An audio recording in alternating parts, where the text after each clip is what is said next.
everyone, welcome back to Crafting at Whimsy Wonderland. My name is Stacy.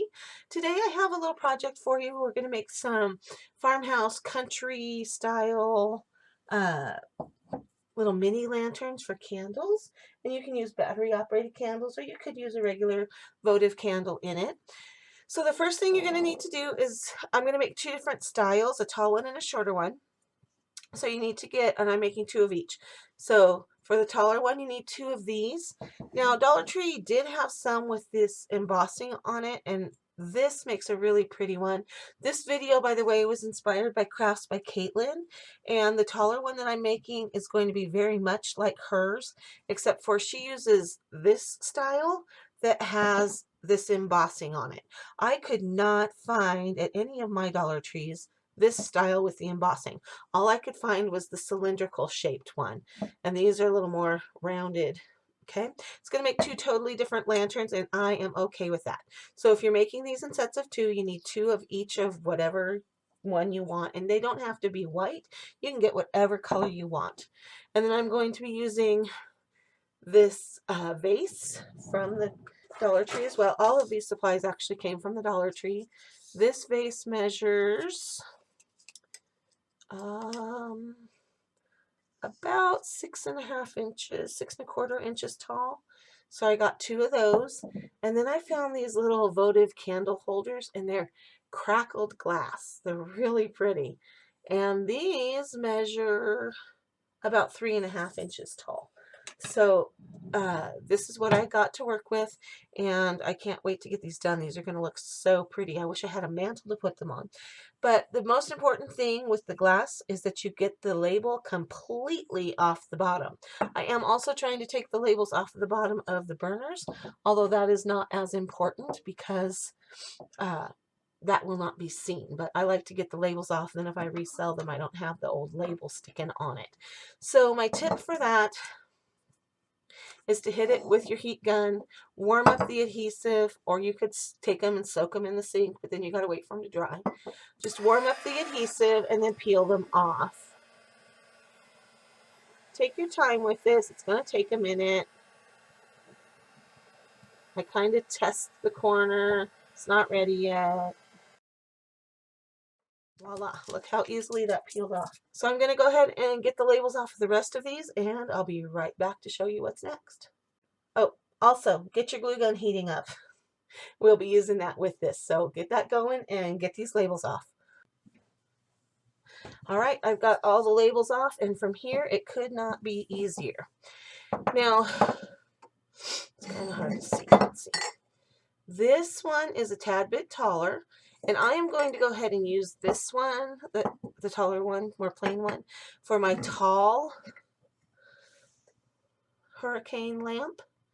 Okay, this makes it kind of look like an old-fashioned lamp. I kind of think that's really cool looking. You know, those ones where you would crank up the wick and you would fill the vessel with oil. And I'm going to use this really pretty one. It's like an embossed one with the crackled candle holders. This one's not going to look as much like a lantern, but I'm okay with that. I just kind of wanted the candle to be boosted up, and then that gives me more of a height difference. Now I'm going to go ahead and glue these on, and then I will show you from the side what they really look like. What I'm going to do is I'm going to take some E6000. Do not rely just on hot glue for this, because if you do, you will be sad because it will not stay. Hot glue does not flex with the changing of temperatures and humidities like E6000 does. E6000 is a silicone based glue, and it just works better for gluing glass to anything, especially if you're using metal. Do not try to use hot glue alone. The reason I wouldn't use hot glue at all, except for the hot glue is going to help hold the glass in place as the E6000 cures so that it stays right where it needs to be. Now I'm making sure that I'm getting E6000 all the way to the edge because the top of this is rounded and you want as much glue on there as you can to make as much contact as possible. because this is rounded. You could stick some kind of a like a shim or a buffer of some sort in there, but I'm not going to mess with that. I don't think it really needs it. I think you just need to take your time and use the right kind of glue. So I'm pushing this down. I'm going to take a second and look down at its level and make sure that I have got that in straight, okay? Because this is so curved, if you don't take the time to get it on there straight before that hot glue hardens, you're going to be crooked. So now I have it gluing together like that. And it's going to need to sit and dry and cure. I'm going to do the next one in the same way. You're going to want it to sit for at least an hour or so to start curing that E6000 before you move on to any more steps. Now I'm going to move on to the little guys, and they're going to get attached to in just the same way. This actually feels like it might be a little bit deeper than the other one because the other one has like a lip on it, and this one just goes straight down in. So yeah, make sure you get plenty of glue.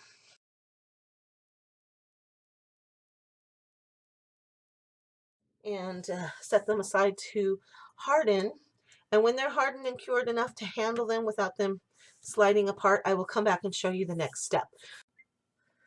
Okay, my hurricane lanterns are dry enough to continue, so I'm going to start with the little ones. And I have over here a bucket of greenery pieces that I have prepared for all of these things I'm going to be doing this season.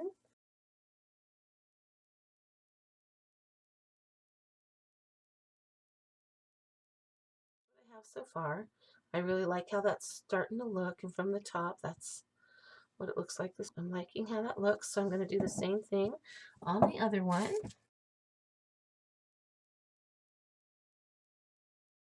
What they look like now. And then I have these berries. Looks like and cut a couple of berry clusters. And I think I'm going to leave these clusters kind of small and tuck them in and go all the way around. Okay, so I'm going to cut the leaves apart. So far I've got them looking like this. I'm going to cut the leaves apart and put a couple in around each cluster. Okay, so there's my little bow. It's not fancy. I don't need it to be fancy. Okay, where's the back? Okay, so that's the back. So I'm going to put this right here on the front. And voila, there is my little hurricane lantern.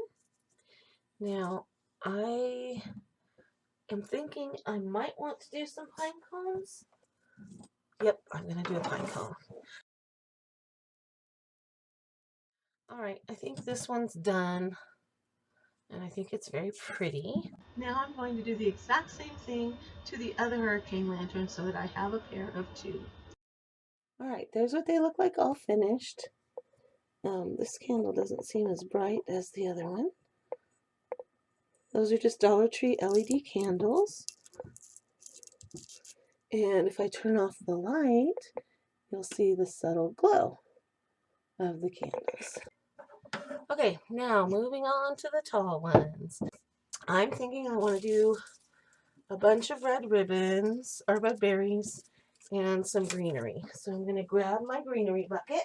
And I do have these greenery wired garland ties that I got at Dollar Tree. So let's give some of them a try.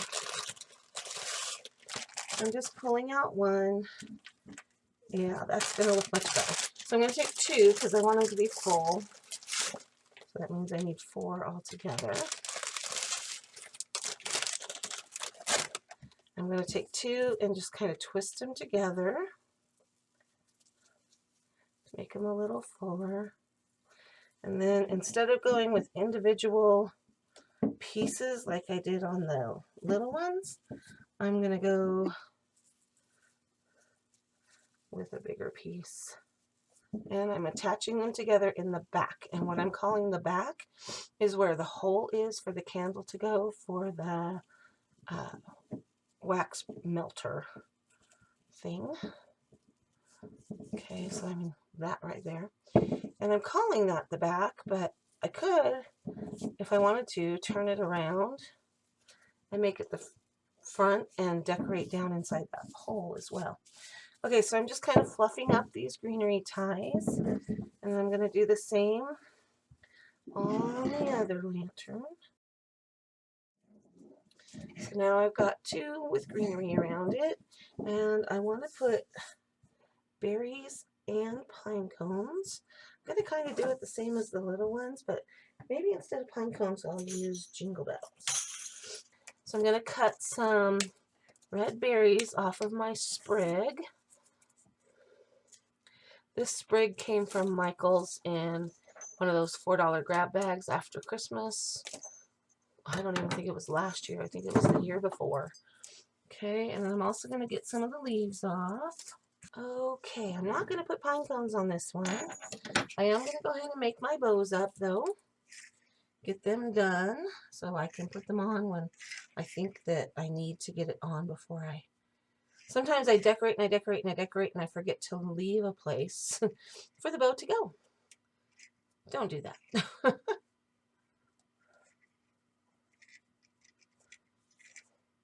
Okay, it's wired ribbon, so it's easy to twist it to make it what you want it to be. I'm going to cut some fishtail ends.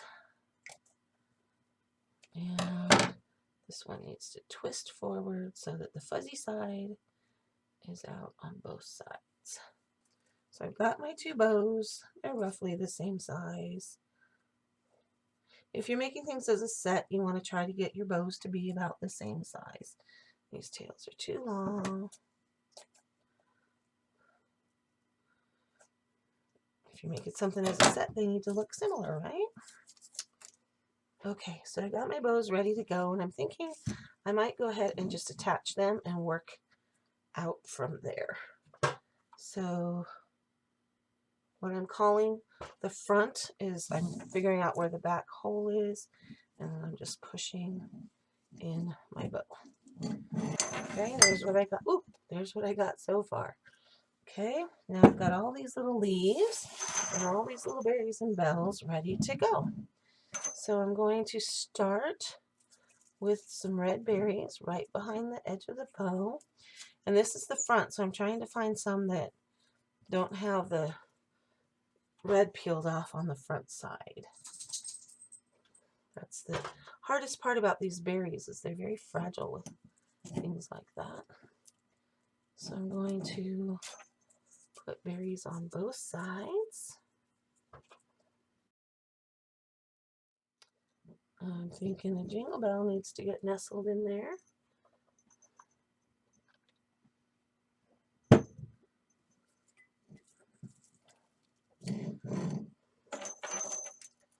On both sides. And on both lanterns. Okay. I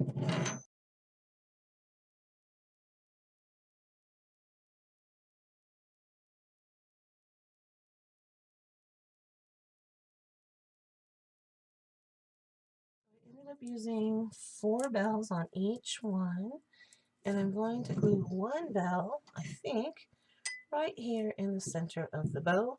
That will give me an odd number of bells on each lantern, and it'll bring that bell focal point right to the front. Here are my little farmhouse lanterns. If I turn off the light, that's what they look like. This has been my Farmhouse Hurricane Lantern project. If you like it, give it a thumbs up and let me know what you think of it in the comments. Make sure you subscribe and hit that notification bell. And I am creating a Christmas playlist for 2019. There is a Christmas in July playlist for 2019 there as well. So if you want the ornaments that I made in July for that series, you'll look under that playlist. And if you want the the decorations I've been making, or the videos I've been posting since I started Christmas stuff for 2019 after the fall stuff. Anyway, that will be in the Christmas 2019 playlist that you can just click on and play through them. Okay, so this has been Crafting at Whimsy Wonderland. Thanks for stopping by. I'll see you next time.